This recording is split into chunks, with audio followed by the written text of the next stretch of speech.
नवंबर का महीना था। शिवपुर गांव पर ठंड की पहली मार पड़ चुकी थी। सुबह का कोहरा इतना घना था कि सामने खड़ा आदमी भी धुंध में गायब हो जाता था।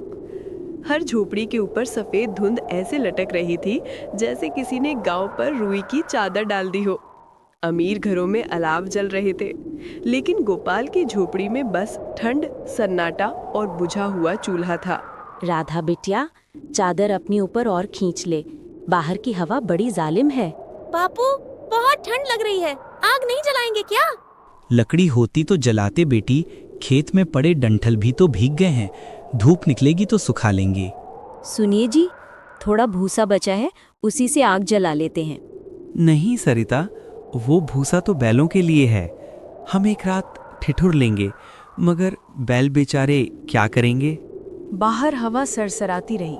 दीवारों के बीच से बर्फीली हवा अंदर चुभन बनकर घुसती रही। सेठ के घर ढोलक की आवाज, रोशनी और पकवानों की खुशबू फैल रही थी। किस्मत वालों के घर में तो ठंड में भी गर्मी होती है, हमारे लिए बस धुआं, ठिठुरन और भूख लिखी है। चांद धुंध में धुंधला सा दिख रहा था। गोपाल को लगा जैसे भगवान भी ठंड में सिकुड़ गए हों। सूरज की हल्की रोशनी जरूर आई, पर उसमें गर्मी नहीं थी। गांव अभी भी धुंध की मोटी चादर में ढका पड़ा था। सरिता, वो पुराना मफलर दे दो, खेत पर जाना है, गेहूं की हालत देखनी है। इतनी ठंड में थोड़ी धूप आ जाए तब चले जाइए। धूप का भरोसा नहीं, फसल इंतजार नहीं करती और भूख भी नहीं। गोपाल खेत की ओर निकल पड़ा। ओ गोपाल, इतनी सुबह कहाँ चला? खेत देखाऊं काका, रात को पाला पड़ा था।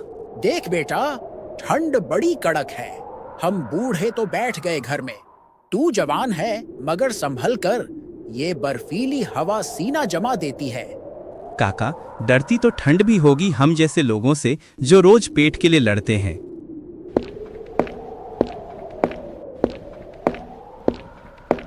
गोपाल का दिल डूब गया। गेहूं की नन्ही बालियां झुककर सफेद पड़ चुकी थीं। जमीन पत्थर की तरह कठोर हो चुकी थी। हे भगवान, ये फसल मर गई तो घर कैसे चलेगा? इस साल मौसम ही रूठा है बेटा। बारिश ज्यादा, ठंड और ज्यादा, हर किसान रो रहा है। अगर सेठ देवीलाल थोड़ा अनाज उधार दे दे तो कुछ दिन निकल जाएं, पर वो ब्याज सुनकर ही दरवाजा बंद कर देता है। हिम्मत मत हार बेटा, गरीबी की ठंड दोहरी होती है, एक मौसम की और एक मजबूरी की। पर याद रख, सूरज हर बार उगता है। गोपाल ने बादलों के पीछे छिपे सूरज को देखा और बोला, कभी तो निकल ही आएगा सूरज। काका, शायद हमारी किस्मत वाली धूप भी इंतजार कर रही है। घर घर चूल्हे जल रहे थे, लेकिन गरीबों के घरों में अंधेरा और कंपी ठंड थी। सुनिए जी, चूल्हे में कुछ भी नहीं बचा, ना लकड़ी ना भूसा। कल तालाब किनारे जो झाड़ियां थी वो भी सब लोग ले गए, अब तो कुछ नहीं बचा। माँ, बहुत ठंड लग रही है। बस बेटी, थोड़ी देर और। थोड़ा चावल बचा है, खिचड़ी बना दो। हाँ, राधा को कुछ गरम मिल जाए तो अच्छा है। हम पानी पीकर लेट जाएंगे। आप भी थोड़ा खा लीजिए। नहीं सरिता, बच्ची की भूख पहले, हम ठंड झेलते आए हैं। खिचड़ी बनकर तैयार हुई। राधा थोड़ी सी खाकर मुस्कुराने लगी। उस रात तीनों सो नहीं सके। चूल्हे की राख ठंडी हो चुकी थी। गोपाल दोनों को चादर में लपेटकर खुद ठंड में बैठा आसमान देख रहा था। हे प्रभु, ये ठंड कब जाएगी? कब हमारे घर में भी गर्मी आएगी? अगली सुबह पड़ोसी रघुनाथ की झोपड़ी से कोई आवाज नहीं आ रही थी। गोपाल और सरिता देखने गए। अंदर रघुनाथ मृत पड़े थे। उनकी पत्नी दीवार से टिककर बैठी थी, ठंड से जमी हुई। हे भगवान, ठंड ने इन्हें भी नहीं छोड़ा। बापू, क्या रघुनाथ काका मर गए? हाँ बेटी, गरीबों के घर आग ना जले तो जान चली जाती है। शाम तक खबर फैल गई। गांव में 5 लोग ठंड से मर चुके थे। चौपाल पर सब इकट्ठा हुए। भाइयों, ये सर्दी मौत बनकर आई है। लकड़ी नहीं, चारा नहीं। अगर आज कुछ न किया तो कल कौन बचेगा? हमें मदद मांगनी चाहिए, पर जब तक मदद आएगी तब तक क्या हम बस मरने का इंतजार करें? हर कोई खामोश था। सिर्फ हवा थी जो सबकी सांसें जमा रही थी। रात और काली हो चुकी थी। सर्द हवा ऐसे चल रही थी जैसे किसी की सांस भी जम जाए। कई घरों में चूल्हे बुझ चुके थे, कुछ में तो जिंदगी भी। गोपाल की झोंपड़ी में सिर्फ राख बची थी। सरिता और राधा दोनों चादर में दुबकी हुई थीं। माँ, बहुत ठंड लग रही है। सो जा बेटी, भगवान से दुआ कर कि कल सूरज में थोड़ा सा ताप हो। सुनिए जी, घर में खाने को कुछ भी नहीं बचा। राधा की खांसी भी बढ़ रही है, कुछ इंतजाम करना पड़ेगा। गोपाल चुप रहा। उसके चेहरे पर चिंता की गहरी लकीरें थीं। जानता हूँ सरिता, बाजार दूर है, रास्ते बर्फ से ढके हैं, खेत में पाला जमा है, काम ठप पड़ा है, पर फिर भी कुछ तो करना ही होगा। वो उठा और अलाव की ठंडी राख को छूकर बोला, भगवान ने यदि हिम्मत दी है तो मैं इसे यूं मरने नहीं दूंगा। मैं जंगल जाऊंगा, लकड़ी लाऊंगा, चाहे ठंड काट खाए, पर गांव को बचाना ही होगा। इतनी ठंड में जंगल बहुत दूर है, रास्ते में सियार हैं, भेड़िए हैं। आप मत जाइए प्लीज। अगर मैं डर गया तो गांव कैसे जिएगा? तुम बस चूल्हा संभालना सरिता, मैं लौटूंगा, आग और उम्मीद दोनों के साथ। अगली सुबह गोपाल ने मफलर कसकर बांधा, फावड़ा कंधे पर लिया और बर्फीली हवा में कदम बढ़ा दिए। चारों तरफ सन्नाटा था, बर्फ पैरों के नीचे चरचराहट करती थी। आधे रास्ते पर उसे काका मिले। अरे गोपाल, कहाँ चला इतनी ठंड में? जंगल की ओर काका, कुछ लकड़ी लानी है, गांव का कोई बच्चा दोबारा ठंड से ना मरे। ठंड बड़ी कड़क है बेटा, जंगल में जंगली जानवर भी घूमते हैं, सोच ले। काका, डर का समय चला गया, अब तो सिर्फ हिम्मत और भूख की लड़ाई है। जिंदगी में ऐसे ही लोग मिसाल बनते हैं। बेटा जाओ, भगवान तुम्हारे साथ है। जैसे जैसे गोपाल अंदर बढ़ता गया, पेड़ों की टहनियां भारी बर्फ से झुकी मिलती। ठंडी हवा चीखों की तरह चल रही थी। अचानक झाड़ियों से सरसराहट हुई।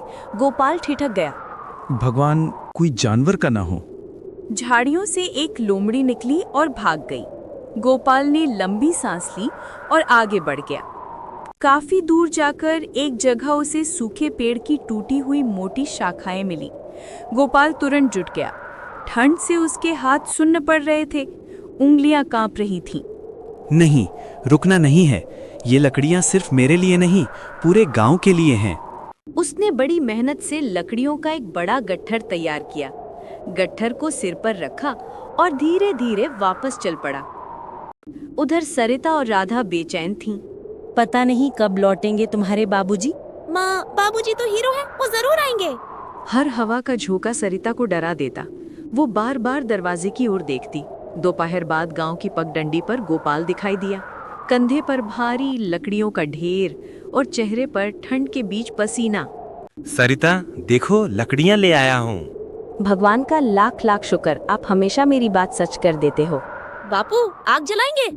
आज तो जरूर जलाएंगे बेटी, हमारे लिए ही नहीं, गांव के लिए भी। गोपाल के घर से उठती आग की लपटें पूरे गांव को बुलाती जैसी थीं। धीरे धीरे महिलाएं, बच्चे, बूढ़े सब उसके घर के आसपास जमा होने लगे। गोपाल बेटा, तूने तो कमाल कर दिया। हम तो मरने का इंतजार कर रहे थे और तूने आग जलाकर हमें जिंदगी दे दी। मैंने अकेले क्या किया काका, बस थोड़ी हिम्मत की है। लोगों के चेहरों पर पहली बार गर्माहट और राहत दिखी। गोपाल खड़ा हुआ और जोर से बोला, सुनो सब लोग, अगर हम सब मिलकर एक दूसरे की मदद करें तो कोई ठंड, कोई तूफान हमें हरा नहीं सकता। मैंने जितनी लकड़ी ला सकता था ला दी। अब सब थोड़ी थोड़ी लकड़ी मिलाएं और हम गांव के हर घर के सामने अलाव जलाएं। लोगों ने एक साथ आवाज लगाई। हाँ हाँ बिल्कुल, मिलकर करेंगे। उस रात शिवपुर गांव में एक नहीं 20 से ज्यादा अलाव जले। हर घर से लोग आए, एक दूसरे के साथ बैठे, बातें की, हंसी बांटी और ठंड को पीछे धकेल दिया। अगली सुबह शिवपुर में कुछ अलग ही माहौल था। रात भर जलते अलावों ने पूरे गांव को गर्म रखा था। कई दिनों बाद बच्चों के चेहरे पर मुस्कान वापस आई थी। गांव वाले गोपाल के घर के पास इकट्ठा थे। गोपाल भैया, आज पहली बार राधा ने बिना काम पे दूध पिया। तू ना होता बेटा तो न जाने कितने लोग ठंड से जान गंवा देते। मैं अकेला क्या करता काका, आप सब भी साथ थे। सुनो सब लोग, आज हम गांव के हर मोड़, हर घर, हर रास्ते पर अलाव जलाएंगे ताकि कोई भी ठंड से पीड़ित न हो। ठीक कहा भैया, अगर हम मिलकर काम करें तो ये ठंड क्या चीज है। मैं अपने घर से कुछ सूखी टहनियां लाऊंगा। हम लोग नदी किनारे से सूखी घास ले आएंगे। हम लकड़ी काटने में मदद करेंगे, बस बातें सुनकर चुप नहीं बैठेंगे। गोपाल के चेहरे पर भरोसा और हिम्मत दिखती है। कुछ ही घंटों में शिवपुर का नजारा बदल जाता है। हर गली, हर चबूतरे पर अलाव धधक रहे थे। बच्चे खेलते हुए दौड़ रहे थे। वृद्ध लोग हाथ फैलाकर आग सेंकते हुए कहते, बहुत दिन बाद इतनी गर्माहट महसूस हुई है। गोपाल भैया को आज गांव नेता बना देना चाहिए। सब हंसने लगते हैं, मगर ये हंसी ठंड का दर्द भुला देने वाली थी।